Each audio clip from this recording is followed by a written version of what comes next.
Hello and welcome to our Bible study of 2 Kings, and today we are in chapter 2. And it came to pass, when the Lord would take up Elijah into heaven by a whirlwind, that Elijah went with Elisha from Gilgal. Right, so Elijah had done a great job over the previous book and in this previous chapter as well, but it was time for him to go to heaven and pass on his baton to Elisha.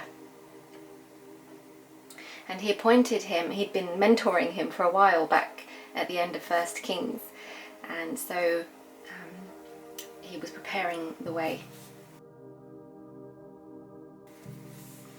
And Elijah said unto Elisha, Tarry here, I pray thee, for the Lord hath sent me to Bethel. And Elisha said unto him, As the Lord liveth, and as thy soul liveth, I will not leave thee. So they went down to Bethel.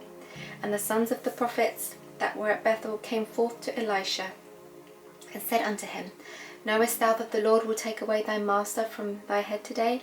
And he said, Yea, I know it. Hold ye your peace. So the two men were travelling together. It's funny that they've got very similar names as well. It's quite cute. But Elijah had told Elisha to stay in Gilgal because the Lord was sending him to Bethel. But he refused to leave him. He was like, I will not leave your side.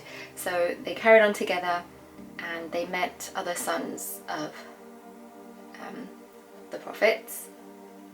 Could be like, well, according to my notes here, this could mean it was like a sons of the prophets is like, it could be like a school or seminary. It's just a group of them,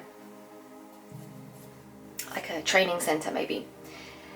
And they had divine insight, and they knew that Elijah was going to be taken up to heaven.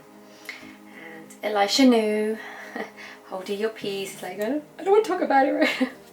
It's too emotional. He didn't want to know. He's like, yeah, I know. Don't want to talk about it. Oh, bless him.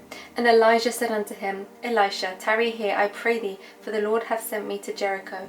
And he said, As the Lord liveth, and as thy soul liveth, I will not leave thee. So they came to Jericho, and again he told him to stay, but Elisha wouldn't. So he showed he was fully committed. He was fully committed to standing by his side. I wonder why he kept asking him to stay. Was it like a test to see whether he was committed? Who knows? And the sons of the prophets that were at Jericho came to Elisha and said unto him, Knowest thou that the Lord will take away thy master from thy head today? And he answered, Yea, I know it. Hold ye your peace. So another group of prophets this time also did the same thing, and they said, Oh, do you know? He's going to be taken to heaven. And he said, like, just shh, stop this. Shh. It's just like, I don't want to know, I don't want to talk about it, leave me alone, shh. Which is understandable, he's sad, he's his mentor. And Elijah said unto him, Tarry, I pray thee here, for the Lord hath sent me to Jordan. And he said, As the Lord liveth, and as thy soul liveth, I will not leave thee. And they two went on. And 50 men of the sons of prophets went, and stood to view afar off, and they too stood by Jordan. So, third and final time, he told him to stay, but Elisha again went with him. So I just had a look at my notes here. There is significance in the places that they went to, because this route shows where God's power, presence and power had been demonstrated.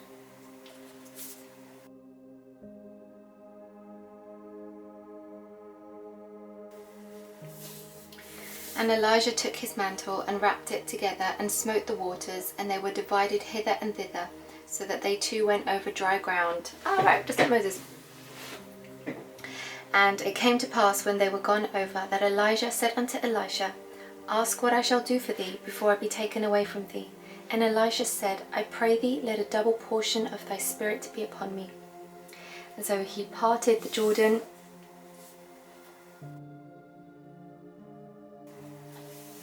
So he parted the river, and he asked, were there any final requests? And Elisha said, Let me inherit double portion of thy spirit.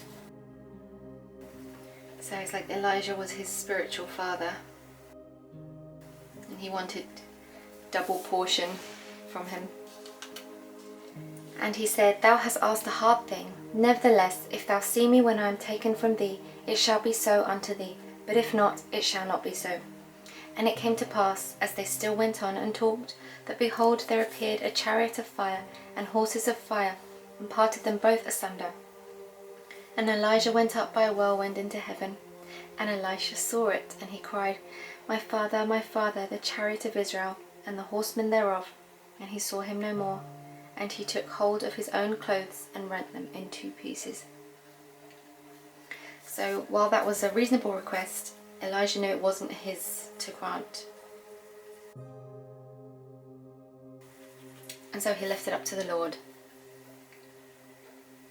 And so if he would see Elijah being taken to God, then it would be given to him. And this description of the chariots of fire and horses of fire is described as the rapture, isn't it? It's a way of being raptured up to heaven. That's what it's described in Revelation, I believe. Correct me if I'm wrong. I haven't studied that yet. I'm looking forward to getting to that. It is on our reading plan, so we will get there, God willing. But yeah, that is fascinating. So Elijah didn't actually die.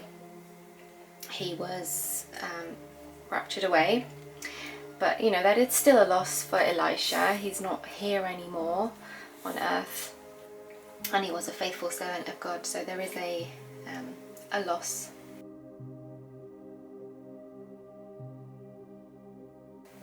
He took up also the mantle of Elijah that fell from him, and went back and stood by the bank of Jordan.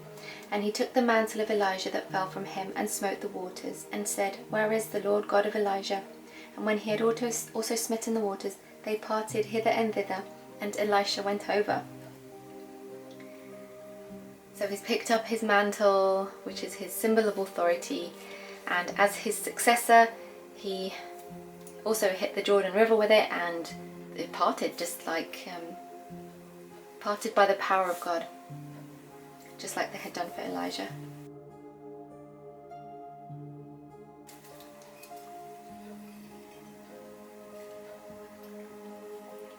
And when the sons of the prophets which were to view at Jericho saw him, they said, The spirit of Elijah doth rest on Elisha. And they came to meet him, and bowed themselves to the ground before him. And they said unto him, Behold, now there be with thy servants 50 strong men. Let them go, we pray thee, and seek thy master, lest peradventure the Spirit of the Lord hath taken him up, and cast him upon some mountain or into some valley. And he said, Ye shall not send. And when they urged him till he was ashamed, he said, Send. They sent therefore 50 men, and they sought 3 days, but found him not. And when they came to him again, for he had tarried at Jericho, he said unto them, Did I not say unto you, Go not? So the sons of the prophets, so in this community of prophet school, we'll call it, they recognised that Elisha was now in a position of authority. It had transferred. But they wanted to go and search for Elijah just to make sure. I mean, I don't know what that's about. They knew that Elijah was going to be taken, or maybe they thought his body wouldn't be taken or something, who knows. Whatever the reason, Elisha didn't want them to go and look, but they basically peer pressured him. That's what they did here. They urged him till he was ashamed. I mean, if that's not peer pressure, I don't know what is.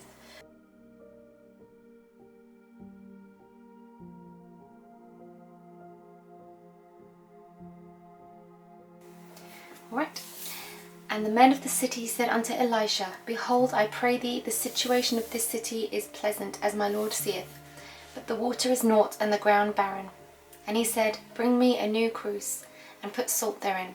And they brought it to him. And he went forth into the spring of the waters, and cast the salt in there, and said, Thus saith the Lord, I have healed these waters, there shall not be from thence any more death on barren land. So the waters were healed unto this day, according to the saying of Elisha which he spake. And he went up from thence unto Bethel. And as he was going up by the way, there came forth little children out of the city, and mocked him, and said unto him, Go up, thou bald head, go up, thou bald head kids, I mean. And he turned back and looked on them, and cursed them in the name of the Lord. And there came forth 2 she-bears out of the wood, and tare 42 children of them. And he went from thence to Mount Carmel, and from thence he returned to Samaria. Oh wow. So he really did get that double portion of divine power from God. So he was able to provide a cure for water, and he cursed the children who were mocking him and teasing his bald head, and they were, oh goodness, yeah, and they were mauled by bears. According to my notes here, it says there are debates on the translation of small boys. It could be young men, but either way, they were mocking. They were mocking the prophet.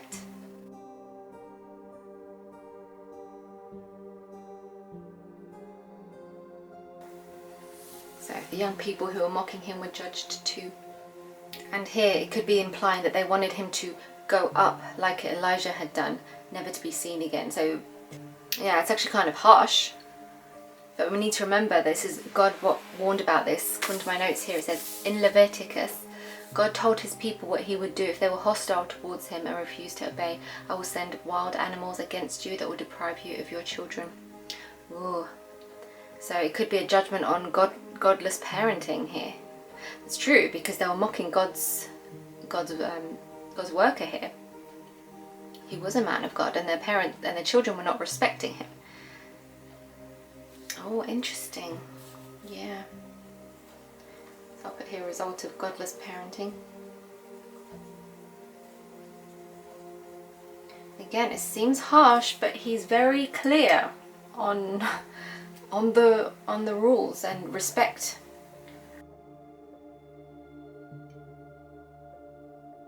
He will not be mocked. Wow, so there you go. So we had Elijah being raptured up. His body was taken as well. So we know that that was a rapture and that wasn't a death. He was taken up to be in heaven. And I believe he returns again at some point. I'll have to research that further, but for the sake of the story, he's no longer here. Elisha was sad about it because mentor, but he got a double dose of that spirit that he wanted, and he was able to do amazing things in the Lord's name. So yeah, another really great one. Okay, so tomorrow we have chapter 3. Already loving this book. So join me then. Please leave any takeaways that you've got and any thoughts or commentary. Like, there were a couple of things that I don't know the answers to, and I was questioning. I wonder why. So if you have any thoughts about any of those things, please do let me know below, and I'll reflect on them too. And please join me tomorrow for chapter 3. Have a lovely day, and I'll speak to you then. Bye.